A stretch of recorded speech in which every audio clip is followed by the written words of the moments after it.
Recently, we've been spending a lot more time online, using email to stay in touch. Technology is great and makes it easy to communicate with each other, but it can also be used for bad reasons.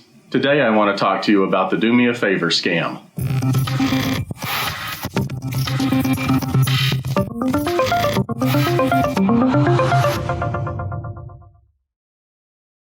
Though most people are using email to stay in touch with family and friends and to get work done, some people are using email to scam other people out of money and goods. Using email to scam people is nothing new, but recently churches have been targeted more often.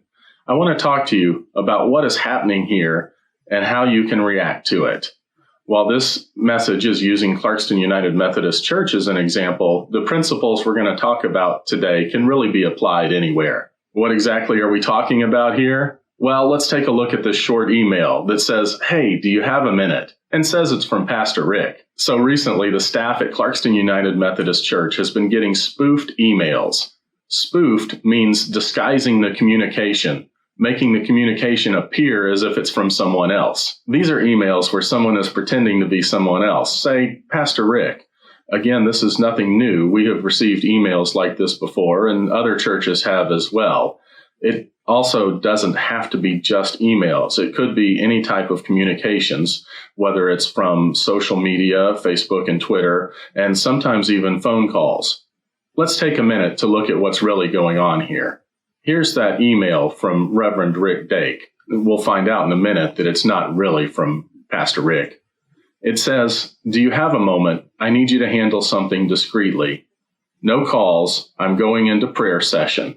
This email by itself doesn't look too bad, but this is just the beginning of an exchange. The sender is just casting their line, trying to find someone who will reply. This email is a variant of a phishing email. Many people might just delete it, but if you're busy and in the middle of something, you might reply before you realize what's going on. Phishing is the fraudulent practice of sending emails pretending to be from a reputable company in order to trick an individual into revealing sensitive information. This is usually seen where emails have some type of hook to get you to take immediate action. So emails that pretend to be from your bank saying your transfer has been initiated, your account has been closed, or emails from a retailer saying your purchase has shipped or your purchase has been declined. In a traditional phishing scam, these emails would have links that you could log in and see what is happening, and you would be redirected to a fake website where someone would steal your login credentials. They would then use those credentials to log into your bank or to retailer using your identity. With this email from Pastor Rick, we see a variant of this commonly called the Do Me a Favor scam. If you were to reply to this first email, then the sender might come back with some sincere sounding request that's tugging at your good-natured heart. Something like, "I want to help a family in need. I want to help someone in the hospital that has cancer," or "I want to give a gift to our staff."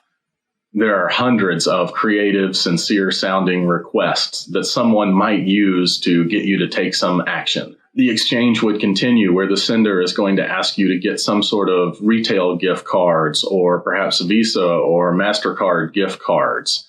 And then they're going to ask for the numbers off the back of the card. They might give some reason like, "I can't go into the hospital right now," or "I'm too busy," or "this family needs this immediately." It's common when you see this for businesses that they'll say, "I need a picture of the numbers on the back of the card along with your receipt to reimburse you correctly." Well, once the sender has those numbers off the back of the card, they can use that, taking any funds that are on it, making purchases with it, and that's leaving you with an empty, unusable card. If you receive an email like this, you might be asking, "Have I been hacked? Has the church been hacked?" Well, no, not really. See, what people are doing is using social engineering to find their targets. Social engineering in this case is the use of deception to trick someone. For example, an attacker might look through the church website where they would see the staff listed, the positions, and use that information to send targeted emails to people. And then they may go to social media accounts and look for pictures posted by the church. They could go through the comments of those pictures and see the exchanges and possibly find somebody that had been tagged as a volunteer in a project.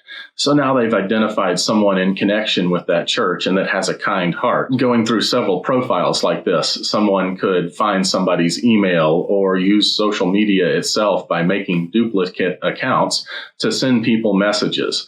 That's how they pick out the person they're impersonating and the target. So what do you do if you get an email like this? Well, the first thing is always to stop and think. Don't be rushed into action by a sincere sounding request in an email.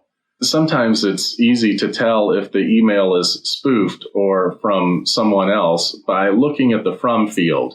Technology can make this confusing at times. Some mobile devices and other platforms will hide part of the from field, only showing you the display name unless you dig further into it. In that case, you can usually click somewhere in the name area to get more information. If you look at this email from Pastor Rick earlier, you'll see that Pastor Rick is just the display name, and it's attached to a completely different email address. It's very quick and easy to make an email address on many different services where you can put in whatever display name you choose. Sometimes it's much more difficult to tell if the email is spoofed. For example, if someone's email is theboss@companyx.com and someone else goes in and registers companyx.net or companyx.biz, they can send an email to people in companyx.com from theboss@companyx.net, and it may be difficult to realize if you're in a hurry what is going on. If you decide that the email is a scam, you can either delete the email, block the sender, or report as junk, depending on your email platform and email services. I recommend blocking and reporting the sender if possible. Unfortunately, this doesn't mean that you won't get another email like this. In the time it takes you to block and report one sender, they can sign up for 10 more accounts. Well, that's a quick look at the Do Me a Favor scam. This video was not intended to cover all areas of internet safety. There's lots of topics that we could talk about. Both the Federal Trade Commission and AARP websites have very extensive resources on internet safety. Thank you for taking the time to watch this video. If you found this information helpful, don't forget to hit the like button so that other people can find this information also.